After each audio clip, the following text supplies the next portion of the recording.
Greetings and welcome back to this, the first episode of Pillars of Eternity proper. That is the first gameplay episode. Now, for those who may have decided to skip the character creation video, and certainly at an hour and a quarter or thereabout, I would not blame you if that was your choice. I thought I'd quickly recap on the characters so that we at least all knew exactly the type of character we had, and we're all starting on the same page. So we've got a male human of the meadow folk, or folk, that's apparently the nickname for humans, who is a chanter, with the phrases, "Blessed was Wengrid, quickest of his tribe," and "Come, come, soft winds of death," with the invocation, "If their bones still slept under that hill, none can say." We have the attributes of Might 12, Constitution 14, Dexterity 12, Perception 12, Intelligence 15, and let me just remind myself. Resolve. I always seem to forget that one. Resolve of 13. We are a drifter from the living lands. This is our portrait. Nice hood, no beard, unfortunately. And we've gone with the male noble voice set. But with all of that said and done, let's get to the game proper.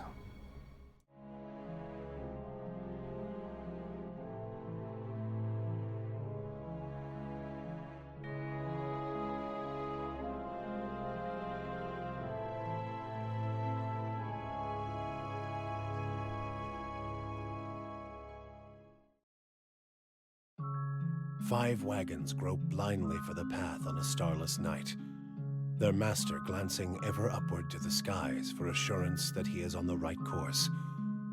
A dim lantern his only protection against the encroaching darkness. But the skies bring no comfort, shining no light, betraying no hint of what they know. The caravan carries travelers bound for the frontier hamlet of Gilded Vale, you among them, where a local lord has offered land and wealth to settlers from abroad looking for a fresh start. You have taken suddenly ill, sweating and shivering, and one of the other travelers signals for the caravan master to stop on your behalf. He pulls up just in time to avoid plowing into the trunk of a fallen tree that bars the way ahead. You will go no further tonight.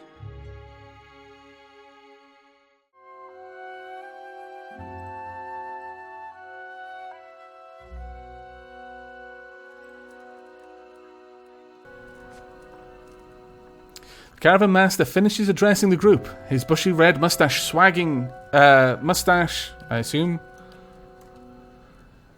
jowls quivering as if for emphasis. Everybody stays close to the wagons, got it?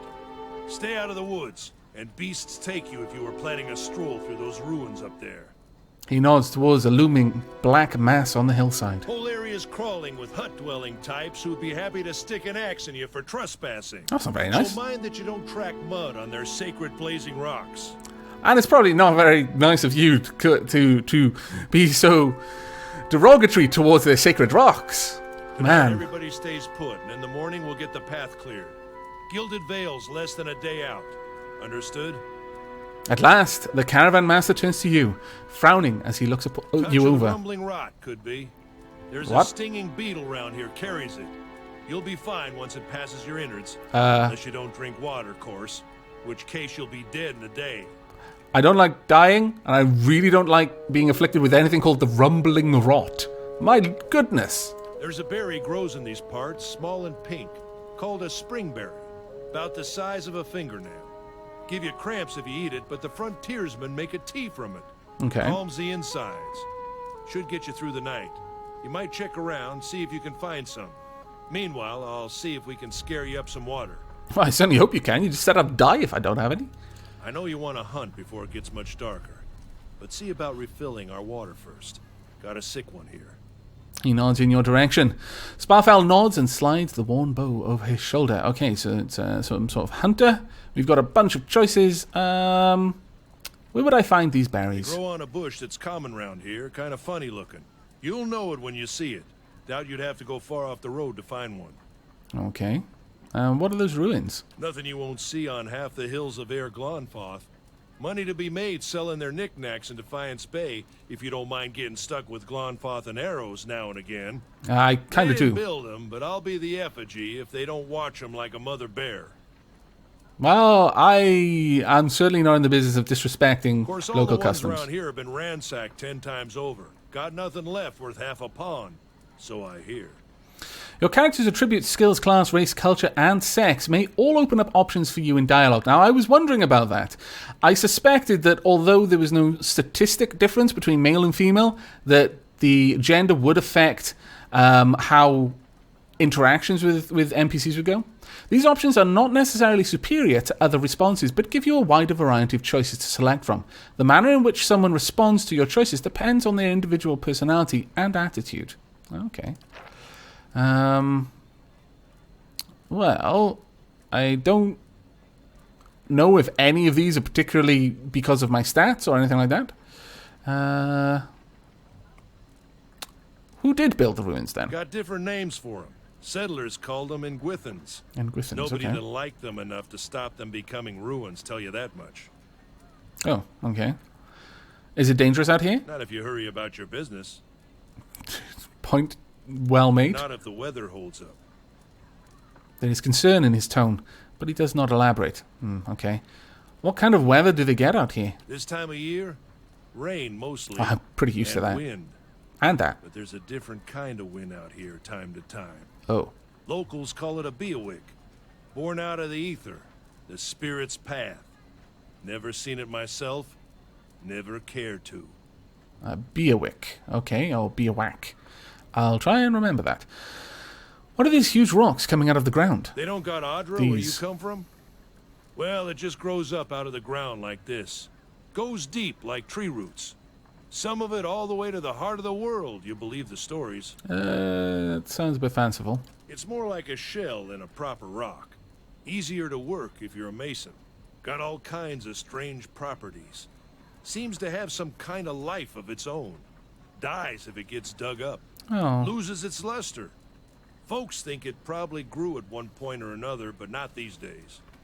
So what we see here is all of it, I guess. Okay, that's interesting. The soul butchers in Defiance Bay use it for different things. I've heard tell it can hold a man's soul, but I don't care to see it. Got enough to worry about without seeing something like that. That sounds kind of interesting and also horrific. Soul butchers? I imagine you have to do a couple of bad things to get a title like that. I'll go see about those berries then. Hold on. Take someone with you. I know you're not some helpless tenderfoot. Oh, Not I don't know like about most of that. this lot. But you drop dead, I don't want to be looking for the body. Got a schedule to keep. Fair enough. He scans over the travellers, resting his eyes at length on a sturdy, armour-clad woman who has spent the journey's nights sleeping on uneven ground without a blanket or pillow. Calissa. Calissa! It's a nice name. The woman looks up on her own time. Oh, I like her. He needs to find some spring berries. Watch that he doesn't drop dead. I'm here, you know. I've also got a name. No promises. Oh. I like you a little bit less now, Calissa. What kind of guide says something like that? Kind you can afford. Oh, I like you a little bit more now, though. Don't listen to her. You're in good hands. And I pay too well, if anything. Off with you. Hayden should have supplies. See that you're equipped before you head out. We're in harsh country. Get your berries and hurry back. And if you get so much as a tickle of wind, you drop everything and you run. Something in the air tonight.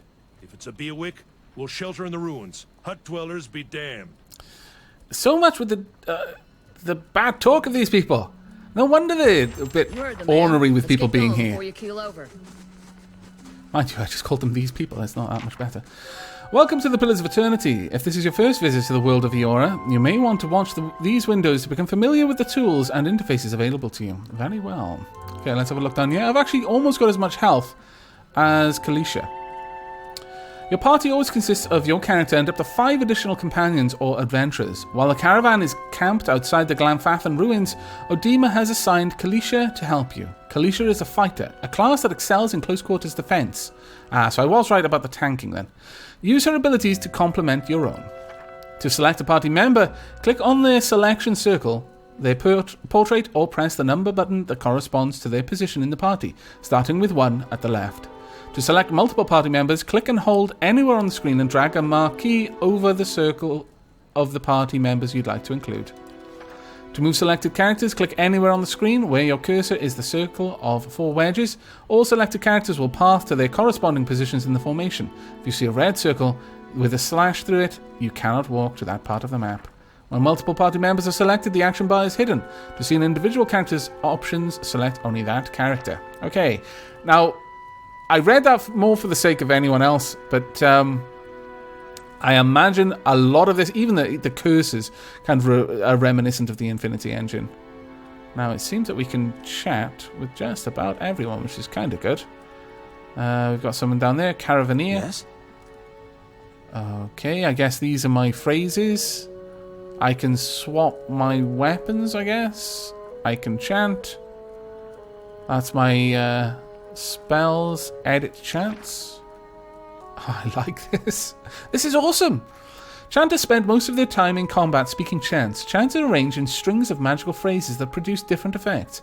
As one phrase ends, its effects will linger, overlapping with the effects of the next phrase. When a chant reaches the end of the final phrase, it will loop back to the beginning. Careful arrangement of phrases can produce a powerful sequence of passive effects. I really like this. So these are my prepared chants. I see no reason to change it. We've only got 2. Okay. That's pretty awesome. Click on a chant selected. Phrases clicked on the left panel will be added to the selected chant. Blah, blah, blah, blah. And that's good. I mean, I guess I could double up my AoE. Sorry, my dot. But by doing this, perhaps? Can I click that again? Yeah, I could if I wanted to. I don't really. I'm happy for them just to alternate for now. What about you? You've got an axe and a torch. 8 to 13 crushing. Properties, burning lash. Let's find out about that. Burning lash. Plus 10% burn damage. Okay. That's actually pretty... We can enchant it? What? This seems awesome, and also complicated, and also vastly out of my my range right now. We've also got knockdown, 2 per encounter, melee only. Shoves an enemy with enormous force, knocking them prone, but causing little damage. I can talk to her. That's actually pretty cool. We've got scouting. I think if we select both of them, we've still got these. It allows us to go into a sort of stealth mode. Scouting mode is used both for stealth and for finding hidden objects, like traps and secret containers. While scouting, your character's selection circles will start to fill with yellow when a character is starting to detect them. Once the circle fills yellow, the character is suspicious and will move to investigate while the circle fills red. If the circle becomes fully red, your character will be discovered. A character's ability to find hidden objects is based on his or her mechanics skill. A higher mechanics skill allows them to find objects at a greater distance. Moving towards a character accelerates how quickly they will detect you. If you actually touch the selection circle of a character with your own, you will immediately be detected.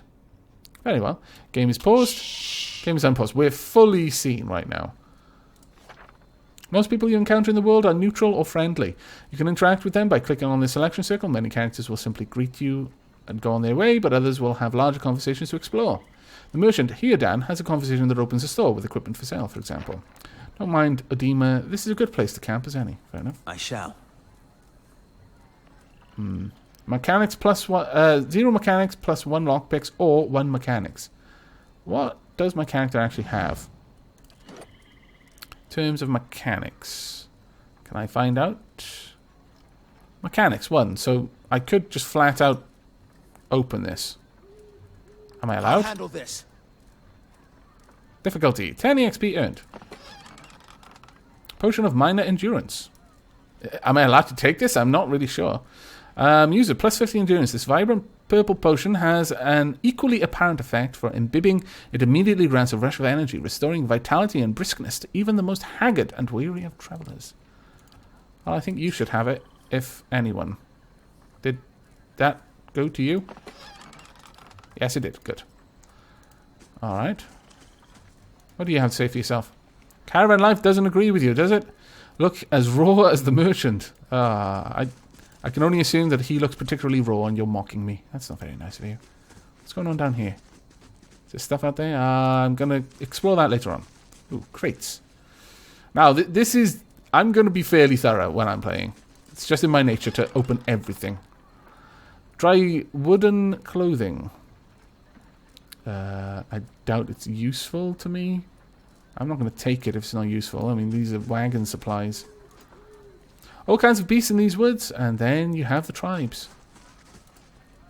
It's best not to wander alone, especially so near the ruins. Well, that's fair enough. Suppose you wouldn't know much about Glenfathens. They're mighty protective of places like this. Fair enough. I've travelled with Odima before. He's never led us astray. I'm very pleased to hear this. Very pleased. Anyone need supplies? I've got sundries for sale. Fantastic. I'll be over there in a moment. I imagine you are here, Dan. I see more and more people on the roads these days looking for safety in towns and cities, it seems. You really don't look so good. Odima was right to stop. I am quite pleased that he decided to stop for me, actually. Caravan life doesn't agree with you, does it? Look as raw as the merchant here, Dan. Okay, well, they're repeating themselves now. That's always a good sign that I've exhausted almost everything of worth. Okay, well, let's find out what's in this crate, then. Oh, wow. Potion of minor regeneration. Plus 28 endurance over 12 seconds. This blue-green liquid are attributed with powers of recuperation, restoring energy and liveliness to the weary or morose over a period of time. Yeah, I'll take that. And some gold. How much gold do I have? Is there a way for me to find out? Inventory. 110 gold. Okay, that's not too bad. You've got to find out. I think... Oh, did Alt do that? Ah, okay. I thought Alt would actually allow me to highlight things I could interact with. Control, maybe? Shift? No, I don't know. There's usually a key that allows for that. You see a man wearing simple but mostly neat clothes. He's transfixed, however, by a ragged tear in the seam of his tunic. Brought a whole wagon full of goods to sell, but not enough shirts for the road. He scratches one cheek with his knuckles. It's covered with uneven stubble, as if he hasn't quite gotten used to shaving on the road. Say, is there anything you need? I've got some basic traveling supplies for sale if you'd like to take a look. Yeah, actually, but as you haven't formally introduced me. I'm a trader. Or introduced yourself. From the Adir Empire, but I've been trying to establish new business out here. Life on the road has brought some unexpected challenges, to be sure. And I'm sure you've noticed how prickly the locals can be. But we're here to make the most of things, right? I suppose so. Might as well try. With an outlook like that, I'm sure you'll do well. If you think these caravaneers are prickly, watch out for the axe wielders Odima mentioned. How incredibly naive. I'm surprised he's lasted this long. No, I'm not going to be mean to him straight off the bat. He hasn't done anything to aggravate me. I'll try and lift his spirits. He seems a little shaken. We'll see, I suppose. I'm just trying to do right by my family. You now have one rank in a disposition reputation. These reputations represent how people perceive your personality through the world.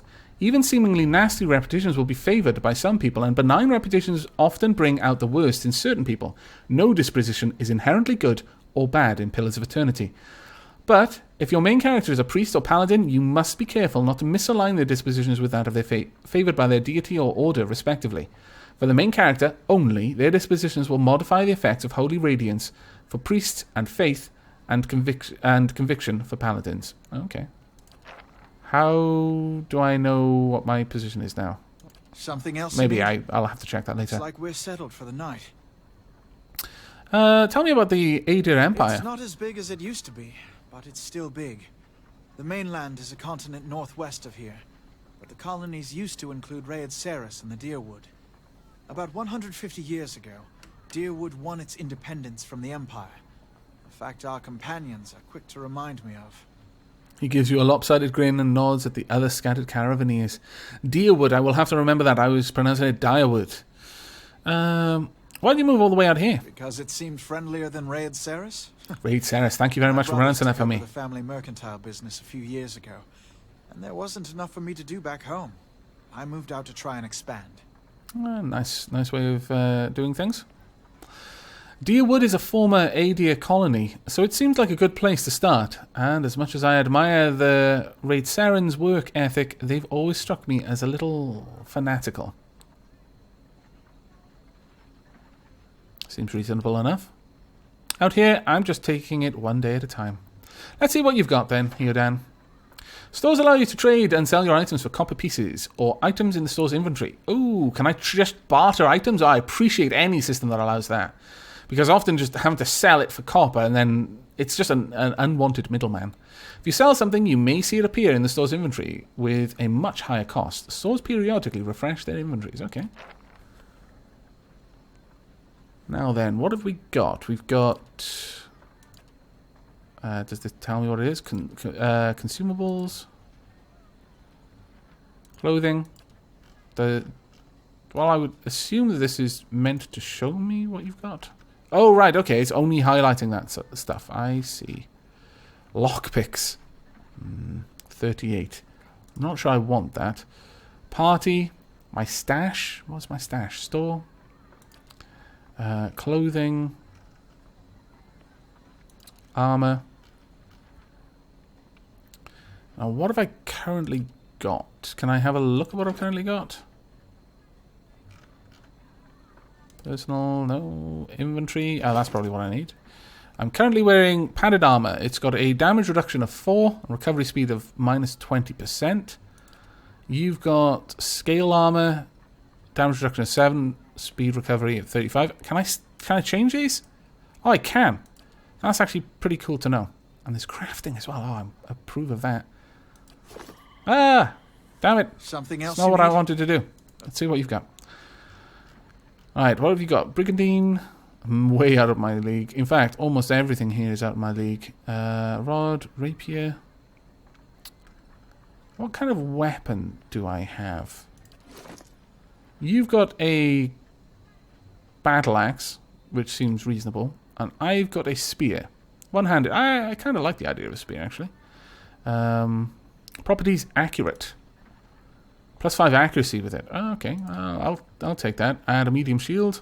-4 accuracy. So it's compensating for the spear is compensating for what I'm currently using there. All right. Is there a way that I can just go back to the trader? It doesn't look like it. Something else you need? Wouldn't mind getting a bow though. So that I like the idea of being able to fight at range if I need to. A hunting bow, 11 to 16 PS, speed fast, range 12 meters. A war bow, 12 meters speed average, 14 to 21. Wow, okay. And a crossbow, 19 to 28, but it's slow. Interrupt is fairly strong, average there. Warbow two-handed. Yeah, I'll go for that. Can I give you some of my money? Yes, I can. Apparently. Fantastic. Okay. Right. I would like the bow in the second slot. I'm not sure if I need arrows. If I do, well, I'm a little bit buggered there. Because I haven't bought any. I'm here. I would like you to switch to your bow. I'm hoping this will still allow you to work. That said, your chance and an air of effect. Well, we'll go with the spear for now until I can work out what's going on. You can switch to a new weapon set by selecting the weapon icon from an individual character's action bar. Indeed. Right, so. Let's both move that, though. Right, let's have... There's a area down here I could investigate, but we're just going to go this way. Exploration is key in Pillars of Eternity. As you make your way through the Eastern Reach, open the area map to see what parts of the map you've already been to and what is left to explore. Okay. Good to note. We'll have Sparfowl. your water soon enough. Stream's not going anywhere. Okay. I kind of do need it, though. I'll die if I don't get it. Just want to put that out there. Life and death situation, my friend. Let's check by those outcroppings. Okay. Ah! Oh, sod it. Okay, I like the music change.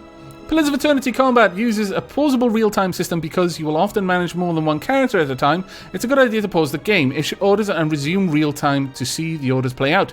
The options menu also contains many choices for automatic pausing when certain conditions are met. For example, the start of combat. Alright. Calissa, let's get you straight in there. Now, I'm assuming that's your endurance young wolf. We don't know anything about the young wolf yet, but we will start getting information as soon as we actually engage. I want you to start moving this way. Okay, you're actually already starting to chat. That's pretty cool. All characters in the game, friend and foe, have 4 primary defense attributes.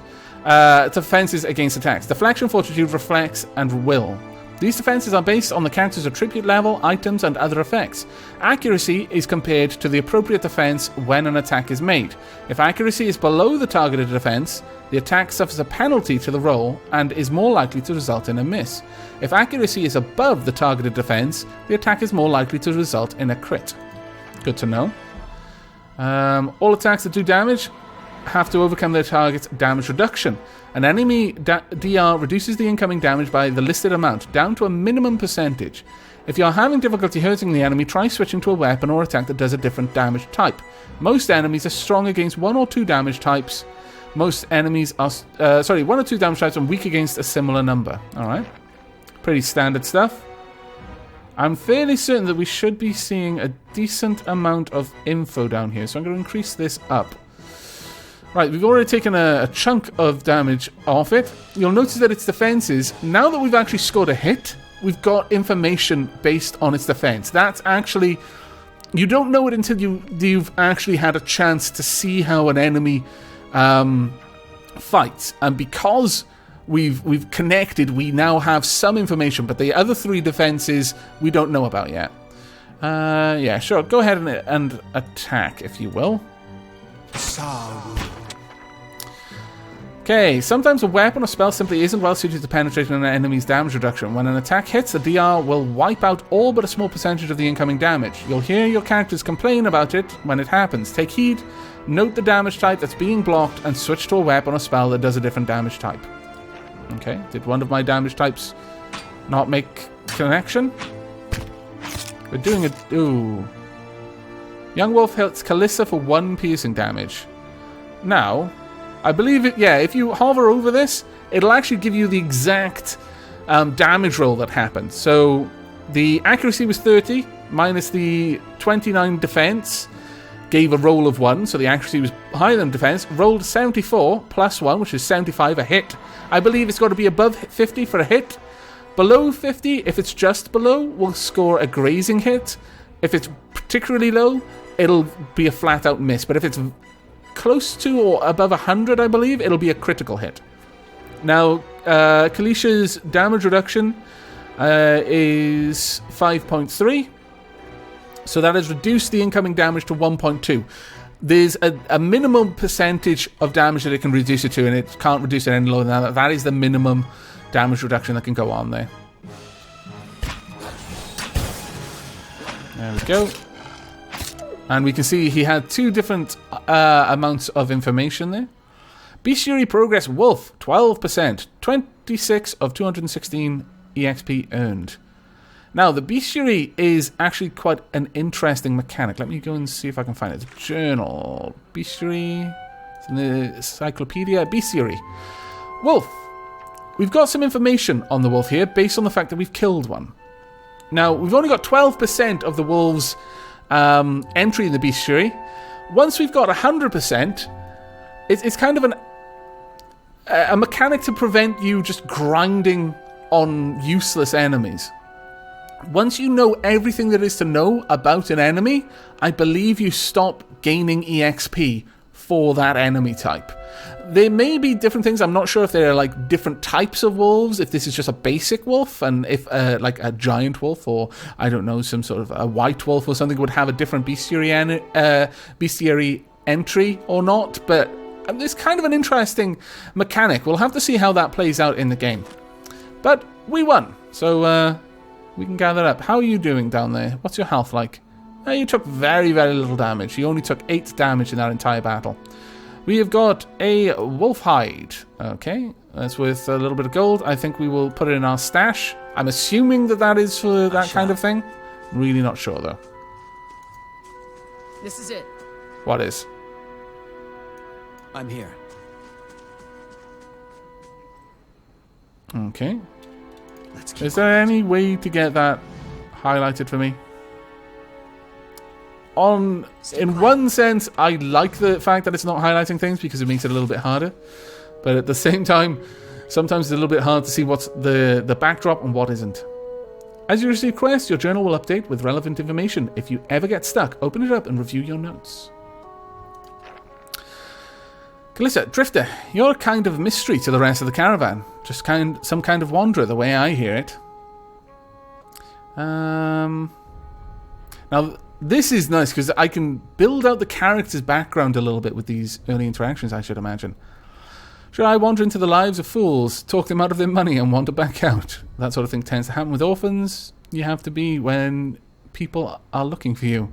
That isn't your business. No, we're not an orphan and we're not this sort of horrible person, but I don't want to brush her off. I guess you have to be when people are looking for you? Yeah? How is it you happen to come here? They think I have something that belongs to them, something they're pretty intent on getting back. I cross dangerous people. I couldn't stick around. I don't know why they're looking for me, and I don't care to find out. I cross dangerous people. I couldn't stick around. We got into some sort of trouble. You do what you can to survive. What else can someone be expected to do? Calissa breathes in her surroundings. Been a long time since I've been this way, but I always did like it.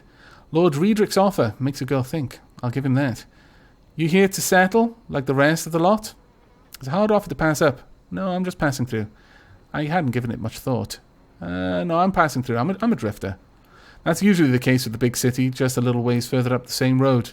Where you headed? Nowhere special, just putting as much time and distance between me and my old life as I possibly can. I'm going to continue on to the city, see where that takes me. I'll probably wander for a while, somewhere I can make some money. I have no idea what I'm going to do next. Just putting... Well, I'm not particularly unhappy with my past life, I don't think. This character isn't... Well, I guess he is kind of running away from something, but I in my mind, he wishes he could go back, just circumstances don't allow him to do so. I'll probably wander for a while.